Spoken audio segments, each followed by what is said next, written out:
அந்த மூடி யார் உடைச்சது? ஏன்?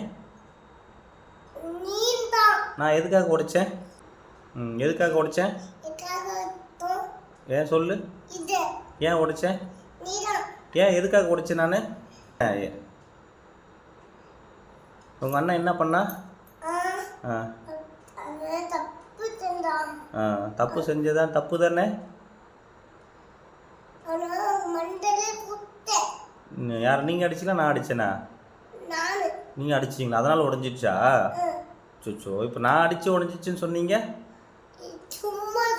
சும்மா சொன்னீங்களா? அப்போ நீங்கள் தான் உடைச்சிங்களா? இனியாவே உடச்சா? அண்ணனே உடச்சிட்டானா? ஓ, அதனால இந்த பாட்டில் வாங்கிட்டு வந்தீங்களா? சூப்பர். அதனால தான் இந்த கலர் வாங்கிட்டு வந்தீங்களா? பாப்பா கலர்லாம் தெரிஞ்சு வாங்கிட்டு வந்திருக்கீங்க. மேட்சா?